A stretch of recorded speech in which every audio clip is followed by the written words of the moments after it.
Rasulullah SAW berkata, ana bari min kulli muslimin yukimu baina azhuril musyrikin. Aku berlepas diri dari setiap orang muslim yang menetap di tengah-tengah orang-orang musyrik. Ada orang bertanya, mengapa wahai Rasulullah? Beliau menjawab, agar api di antara keduanya tidak ditampakkan. Ini hadisnya, ini bisa dilihat dalam nomor tabelnya 22 di belakang. Ini. Kemudian kata yang kedua, manjama'al musyrika wasakana ma'ahu fa'inahu misluhu. Barang siapa mengumpuli orang musyrik dan menetap bersamanya, maka sesungguhnya ia serupa dengannya. Jadi jangan sampai ada di dalam rumah kita ada orang musyrik. Jadi kalau ada orang Kristen di antara kita, kalau rumah ada orang Kristen, lebih baik kita di luar. Atau orang Kristennya disuruh keluar, itu tidak boleh. Sebab kalau kita ngumpuli sama dengan mereka. Jadi dari dua hadis ini kita wajib sebenarnya, sebab di lingkungan kita yang berkuasa kan hukum kafir, bukan hukum Islam. Wajib harus hijrah. Kemudian hadis yang nomor 3, latang koti ul hijratu kata tangkoti un taubah. Ya, kata tangkoti ut taubah. Wala tangkoti ut taubatu kata tatluus samsu min maghribiha. Hijrah tidak akan berputus, tidak akan terputus hingga taubat juga terputus. Tobat tidak terputus hingga matahari terbit dari tempat peraduannya, yaitu tempat tenggelamnya. Jadi nanti tanda-tandanya kiamat kubro, tanda-tanda kiamat yang benar-benar sangat dekat, yaitu matahari berbalik arah. Jadi dari barat kemudian terus ke timur. Kalau ini berarti tobat sudah ditutup. Tahu kalau matahari ada dari barat, oh ini berarti dekat kiamat, harus kita masuk Islam, tidak diterima. Tidak diterima. Sia-sia nih. Sia-sia. Al Hasan bin Soleh berkata, barang siapa menetap di daerah musuh, meskipun ia mengikuti Islam, padahal ia mampu berpindah ke lingkungan orang-orang Muslim, maka hukum yang diterapkan bagi dirinya adalah hukum orang-orang musyrik. Jadi kalau kita mampu, kemudian kita tidak mau, bermacam-macam sebab kenapa kok tidak mau? Pekerjaannya di situ, rumahnya di situ, pabriknya di situ, akhirnya kita berat dong. Nah itu hukumnya sama dengan orang musyrik.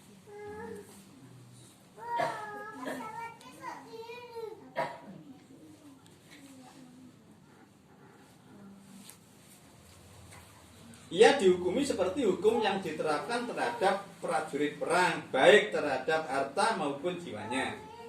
Ia juga berkata, apabila seseorang berpindah ke Darul Kufr, pindah ke Amerika, maka dia dianggap orang murtad, meskipun ia tidak murtad dari Islam, karena perbuatannya yang meninggalkan Darul Islam.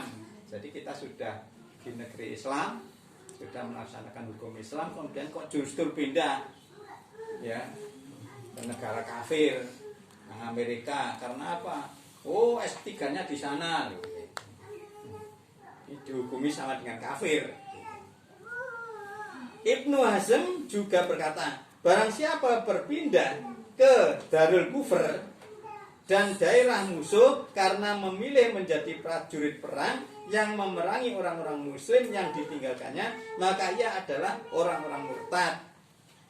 Ia mendapat perlakuan hukum sebagaimana hukum terhadap orang murtad secara keseluruhan, jadi harus dibunuh. Ia harus dibunuh selagi ditemukan, hartanya dihalalkan, nikah dengannya menjadi batal, dan lain-lainnya. Sedangkan orang yang melarikan diri ke daerah musuh karena kezaliman yang ditakutinya, ia tidak memerangi orang-orang muslim, tidak membantu untuk memerangi mereka. Di samping itu ia juga tidak mendapatkan di antara orang-orang muslim yang mau memberi perlindungan kepadanya, maka hal itu tidak apa-apa bagi dirinya karena ia dalam keadaan terpaksa. Jadi seperti kita, ya, kemudian kita mau hijrah kemana kan tidak ada di sini, kemudian nah, setelah tetap ada di sini, kemudian kita dipaksa dan macam-macam, ya, kita tetap aja tidak bisa menolak, maka itu termasuk tidak apa-apa. Tapi tidak sampai demikian ya. Di Indonesia kan tidak ada, karena masuk Islam kemudian sampai dipukul kan tidak ada. Kita masih lumayan. Sedangkan orang yang memerangi orang-orang muslim, membantu orang-orang kafir berupa satu bentuk tindakan ataupun tulisan, maka ia adalah orang kafir. Nah, karena apa? Tentara kan gagah mlebu tentara. Setelah mlebu tentara, musuh dengan orang-orang Aceh, orang-orang muslim. Nah ini. Kan itu ada yang jamaah masuk itu. Di kono nek bedil gak dipasno orangnya. Berarti kalau nembak gak dipaskan. Tapi begitu ya masih duraka gitu. Tapi tidak sampai membunuh orang muslim. Kalau sudah jadi tentara itu sudah duraka ya. Iya, sudah duraka. Katanya jihad. Nah, jihadnya pakai ini, tidak pakai talil itu. Sedangkan orang yang memerangi orang-orang muslim, membantu orang-orang kafir berupa satu bentuk tindakan ataupun tulisan, maka ia adalah orang kafir. Ya, karena itu nulis ya juga hati-hati. Ya. Apabila ia menetap di sana karena hendak mencari kekayaan dunia, maka ia seperti halnya di ahli dhimah bagi orang-orang kafir. Jadi misalnya kita pindah ke Amerika, karena apa? Nuntut ilmu, S3-nya di sana, S4-nya di sana, lah itu masuk sini. Mestinya mendakwahi, ya, mengajak, kalau perlu memerangi, kok justru dia malah cari dunianya di sana. Nah, itu dihukumi sama dengan orang-orang kafir. Padahal ia mampu bergabung bersama golongan orang-orang muslim dan menetap di daerah Islam. Lalu mengapa ia tidak menjauhi kekufuran? Kami tidak melihat alasan yang tepat bagi dirinya. Kami hanya bisa meminta afiat kepada Allah dari hal ini. Sedangkan orang-orang yang menetap di daerah golongan Qoromito, yaitu di antara golongan Syiah, secara sukarela, maka tak diragukan ia serupa dengan orang kafir. Ini ada yang mengatakan seperti orang Syiah, dimasukkan orang kafir. Ustaz Maksum Bangil itu kan cerita.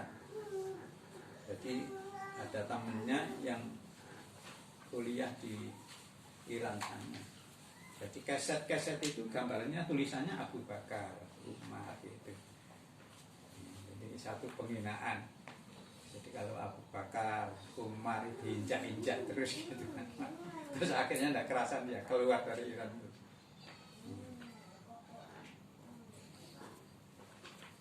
Sampai mana tadi? Sedangkan orang yang menetap di daerah golongan Qoromito. Oh ya, sedangkan orang yang menetap di daerah golongan Qoromito, yaitu di antara golongan Syiah, secara sukarela, maka tak diragukan ia serupa dengan orang kafir. Sebab golongan Qoromita telah menyatakan kekufurannya dan meninggalkan Islam. Sedangkan orang yang menetap di daerah yang diwarnai sebagian hawa nafsu yang cenderung kepada kekufuran, maka ia tidak serupa dengan orang kafir. Sebab seperti apapun keadaannya, nama Islam lebih nampak di sana, berupa tauhid dan pengukuhan risalah Muhammad SAW daripada segala agama selain Islam. Ada pendirian sholat, puasa Ramadan, dan penerapan syariat yang mencerminkan Islam dan iman. Sabda Rasulullah SAW, Saya berlepas diri dari setiap orang muslim yang menetap di tengah-tengah orang musyrik. Menjelaskan pendapat kami ini, beliau memaksudkan sabdanya itu sebagai darul harb, wilayah musuh yang harus diperangi. Kalau tidak, lalu bagaimana tindakan beliau yang mengikat para pembantunya di tengah-tengah penduduk Khaybar? Padahal mereka semua orang Yahudi. Ini ketika Khaybar dikuasai kaum muslimin. Jadi beliau memaksudkan sabdanya itu sebagai darul harb, wilayah musuh yang harus diperangi. Kalau tidak, lalu bagaimana tindakan beliau yang mengangkat para pembantunya di tengah-tengah penduduk Khaybar? Padahal mereka semua orang Yahudi. Jadi penduduk Khaybar itu orang Yahudi, lah itu ada yang diangkat oleh Rasul sebagian di sana. Ya dakwah. Apabila ada orang kafir yang menjadi mujahid, ya, tentara, dan dapat menguasai salah satu wilayah Islam, menetapkan hukum bagi orang-orang muslim, dan dia merupakan satu-satunya orang yang berkuasa di sana, serta menyatakan secara terus terang agama selain Islam, maka setiap orang yang membantunya dan menetap bersamanya adalah orang kafir, meskipun mengaku muslim seperti sudah kami katakan di atas. Syekh Hamdu bin Atik mempunyai tulisan yang berbobot mengenai topik ini.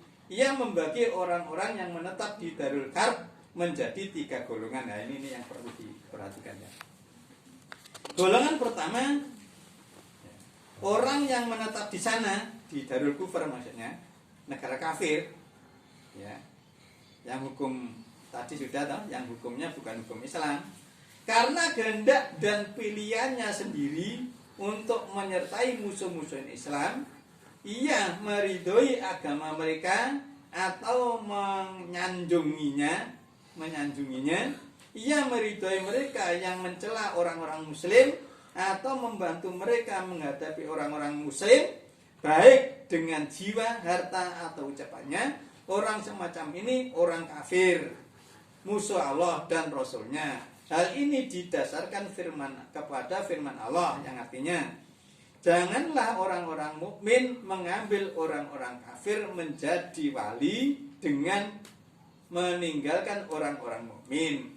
Dan barang siapa berbuat demikian, tentu lepaslah ia dari pertolongan Allah. Surat Al-Imran 28. Ibnu Jarir berkata, dengan tindakannya itu maka ia telah berlepas diri dari Allah, dan Allah pun berlepas diri darinya, karena ia keluar dari agamanya dan masuk kepada kekufuran.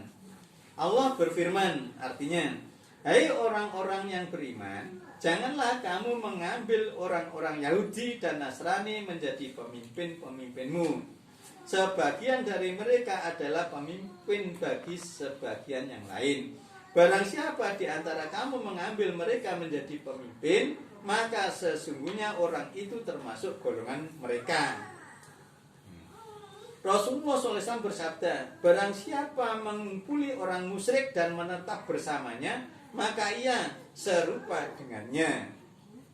Maka benar apa yang diriwayatkan dari Abdullah bin Umar. Ia berkata, barang siapa menetap di negeri orang-orang musyrik, lalu ia ikut menyelenggarakan Nairus, perayaan tahun baru bangsa Persia, hari ulang tahun kemerdekaan, ya, dan pesta mereka, serta menyerupai mereka sehingga meninggal dunia, ia tetap berbuat seperti itu, maka ia akan berkumpul dengan mereka pada hari kiamat. Karena hati-hati, di negara kita kan juga jelas bukan negara Islam. Kalau dikatakan negara Islam, ya justru nggak mau. Kalau mau justru enak, toh? Itu nggak mau lah. Kita juga ikut merayakan, menghormati, dan macam-macam sudah. Ini sampai mati. akhirnya sama dengan mereka. HUT Hari Kartini. Iya, HUT Hari Kartini dan macam-macam gitu. Karena itu kalau kita tidak mampu lebih baik diam. Kan gitu. Jadi man ro'a minkum mungkaran falyughayyir biyadi. Barang siapa yang tahu kemungkaran, ya, maka supaya dirubah dengan tangan. Kalau puasa, kita tidak puasa sudah di sekarang ini. Saudara roh kemusyrikan, kan juga kemungkaran. Saudara rusak, nah sudah DPO, kemudian tertangkap, masuk penjara jelas. Soal lagi kok kemudian gereja dibom, sudah jelas. Penjara.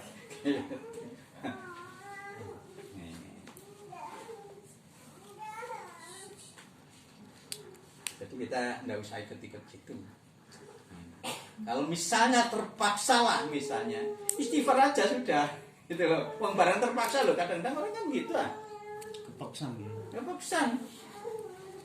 Karena itu saudara jangan sampai mencari tempat-tempat yang untuk kepaksaan, jangan. Saudara jadi lurah, ya, onggung. Tapi saudara harus narik bendera, iya kan? Ya. Saudara dari jadi wali kota, jadi pembina upacara. Ayo, sudah. Nah, karena itu segala tindakan kita harus disesuaikan dengan Qur'annya bagaimana kan gitu. Hindari lingkaran-lingkaran. Nah, menghindari lingkaran setan. Saudara dimintai jadi bupati, saudara dimintai membuang kerbau, para kerbau di Laut Selatan. Nah, gimana coba saudara? Apindo. Nah, saudara menolak. Oh, sudah. Tidak lama saudara jadi bupati.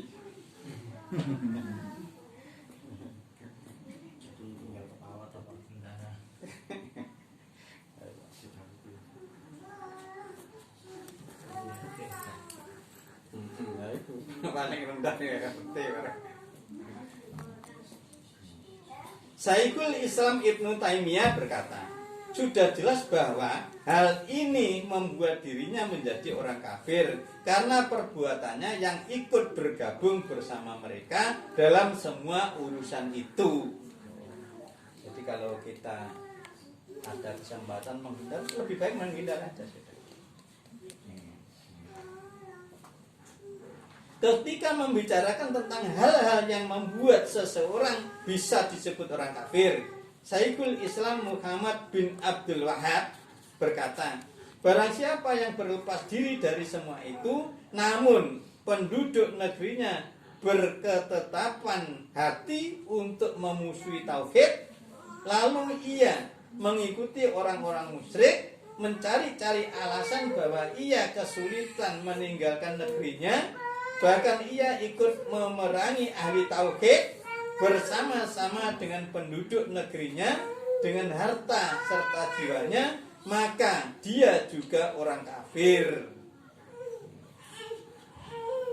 Bila mereka menyuruhnya mengawini wanita kafir penduduk negeri itu, tentu ia akan melaksanakannya. Ia tidak mungkin menolaknya kecuali harus menentang mereka. Tindakannya yang menyerupai mereka, berperang bersama-sama mereka dengan jiwa dan hartanya, padahal mereka bermaksud hendak memotong agama Allah dari dan Rasulnya, lebih besar dosanya daripada tindakan mereka. Orang ini juga disebut kafir. Firman-Nya artinya, telah akan kamu dapati golongan-golongan lain yang bermaksud supaya mereka aman daripada kamu dan aman pula dari kaumnya. Setiap mereka diajak kembali kepada fitnah atau syirik, mereka pun terjun ke dalamnya. Karena itu, jika mereka tidak membiarkan kamu dan tidak pula mengemukakan perdamaian padamu, serta tidak menahan tangan memerangi dari memerangimu, maka tawanlah mereka dan bunuhlah mereka di sana di mana saja kamu menemui mereka, dan merekalah orang-orang yang kami berikan kepadamu alasan yang nyata untuk membunuh dan menawan mereka. Surat An-Nisa 91. Ini kalau kaum muslimin sudah punya kekuasaan, ini bisa dijalankan. Atau anak atau tempat tinggal. Nah, jadi seperti kita mulai ini Indonesia ya. Gimana? Ia tidak menampakkan agamanya, padahal ia mampu berhijrah. Jadi kalau mampu berhijrah, dia harus menampakkan agamanya. Ia juga tidak membantu mereka untuk memerangi orang-orang muslim dengan jiwa, harta maupun kata-kata. Ia tidak mengangkat mereka sebagai walinya, baik dengan hati ataupun dengan ucapan. Jadi tidak mengangkat sebagai pemimpin, itu sebagai pilihan saya. Nah, kemudian dengan tulisan, yaitu yang ada orangnya itu dicoblos blus. Nah, gitu. Ini.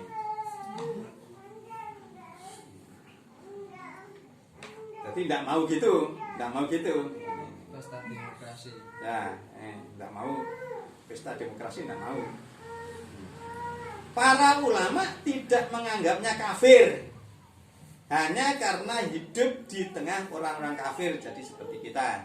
Jadi tidak termasuk kafir lah. Yang bantu tadi dari golongan yang satu tadi dimasukkan golongan kafir. Nah, kalau yang ini enggak, karena terpaksa di lingkungannya lingkungan begitu. Tapi mereka menganggap orang itu durhaka. Nah, kami bisa suruh istighfar. Durhaka kepada Allah dan Rasulnya karena tidak mau hijrah. Berarti tidak mau menghindar. Meskipun memang sebenarnya ia membenci orang-orang kafir itu. Firman-Nya artinya, sesungguhnya orang-orang yang diwafatkan malaikat dalam keadaan menganiaya diri sendiri. Kepada mereka malaikat bertanya, dalam keadaan bagaimana kamu ini? Mereka menjawab, adalah kami orang-orang yang tertindas di negeri Mekah. Para malaikat berkata, bukankah bumi Allah itu luas sehingga kamu dapat berhijrah di bumi itu? Orang-orang itu tempatnya neraka jahanam, dan jahanam itu seburuk-buruk tempat kembali. Surat An-Nisa 97 tadi. Berarti zaman itu sudah ada tempat hijrah, yaitu di Madinah. Nah, 5 orang muslim yang ada di Mekah itu tidak mau hijrah. Kemudian dipaksa oleh orang kafir ikut perang melawan orang kafir, orang muslim. Akhirnya dia terbunuh. Masuk ini